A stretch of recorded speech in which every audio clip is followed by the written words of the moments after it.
नमस्कार. मी डॉक्टर रजनी पत्की. आपण पाहत आहोत श्री विष्णू पुराण प्रथम अंश अध्याय 14.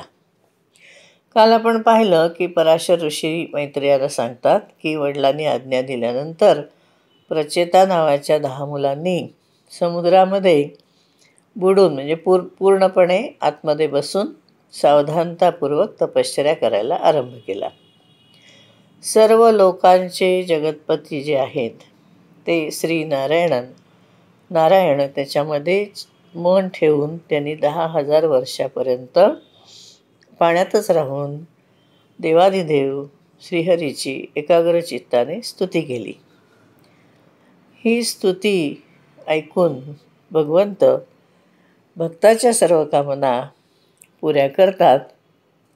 श्री मैत्रेय म्हणाले की हे मुनिश्रेष्ठ, समुद्राच्या पाण्यामध्ये राहून प्रचेतांनी भगवंताची जी स्तुती केली ती अत्यंत पवित्र अशी स्तुती आपण मला सांगण्याची कृपा करावी.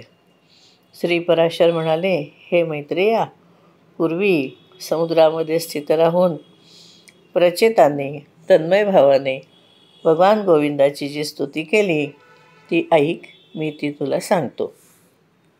ही स्तुती श्लोक 23 ते 43 एवढी आहे. पहिले 2-3 श्लोक मी आपल्याला म्हणून दाखवते. नताः स्म सर्ववचसां प्रतिष्ठा यत्र शाश्वती तस्माद्यन्तमशेषस्य जगतः परमं प्रभुं ज्योतिराद्यमनौपम्यम् अनन्तम् पारवत् योनिभूतमशेषस्य स्थावरस्य चरस्य च यस्याः प्रथमं रूपम् अरूपस्य तथा निशा संध्या च परमेशस्य तस्मै कालात्मने नमः. अशा प्रकारे ही स्तुती सुरू होते. म्हणजे भगवंताला त्यांनी कालस्वरूपामध्ये प्रथम नमस्कार केला, त्यानंतर सोमस्वरूप, सूर्यस्वरूप, जलस्वरूप असं त्यांनी भगवंताला नमस्कार केला. भूमिरूप भगवंताला त्यांनी नमस्कार केला. अग्निरूप, पंचप्राणरूप, भूमिरूप अशा भगवंताला त्यांनी नमस्कार केला. आकाशस्वरूप प्रभूला त्यांनी नमस्कार केला. समस्त इंद्रिय सृष्टीचे जे उत्तम स्थान आहे ते शब्दस्पर्शादिरूप विधाता श्रीकृष्णाला त्यांनी नमस्कार केला. क्षर आणि अक्षर इंद्रिय रूपाने नित्य विषयांचं ग्रहण करण्याने ज्ञानमूल असे जे आहेत त्या हरीला नमस्कार असो.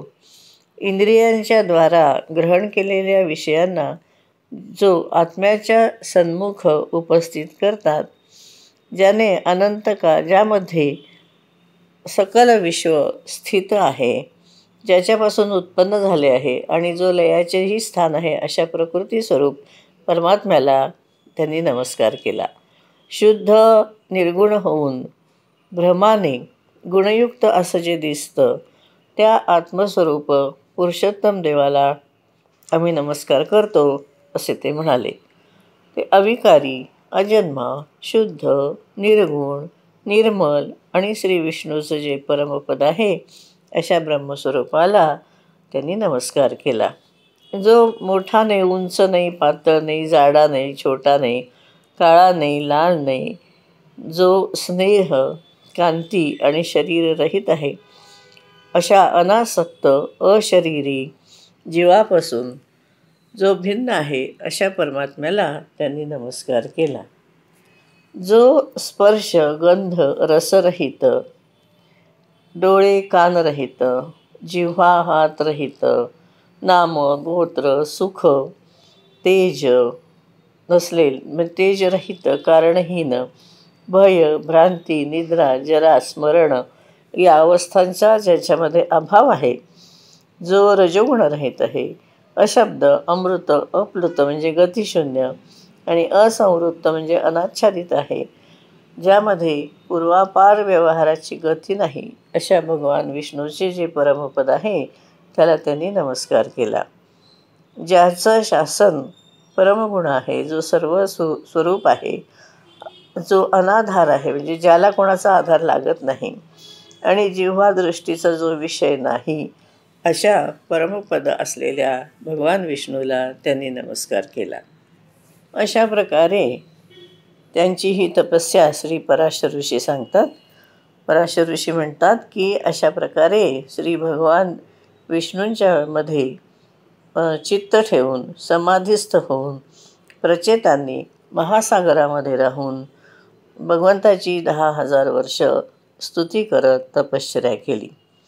त्यावेळी भगवान श्रीहरी प्रसन्न झाले आणि त्यांनी उमललेल्या निळ्या कमळाची दिव्य आभा असलेलं असं रूप त्या जलाच्या मध्ये त्यांनी प्रकट केलं. प्रचेतांनी पक्षीराज गरुडावर बसलेल्या श्रीहरीला पाहिलं आणि अत्यंत भावूक झाले, भक्तिभावाने युक्त झाले आणि त्यांनी त्या भावामध्ये भगवंताला प्रणाम केला. तेव्हा भगवान म्हणाले की मी तुमच्यावर प्रसन्न होऊन तुम्हाला वर देण्यासाठी आलो आहे. तुम्ही तुमचं अभिष्ट असं वर मागा. तेव्हा प्रचेतांनी वरदायक श्रीहरीला प्रणाम करून त्यांच्या पित्याने जे त्यांना प्रजावृद्धीसाठी आज्ञा दिली होती ते सगळं त्यांनी श्रीहरीला निवेदन केलं आणि मग भगवंतांनी त्यांना अभिष्ट वर दिला आणि भगवंत अंतर्धान पावले आणि प्रचेता पाण्यातून बाहेर आले. म्हणजे 10,000 वर्ष ते पाण्यामध्ये होते. या ठिकाणी 14वा अध्याय संपतो.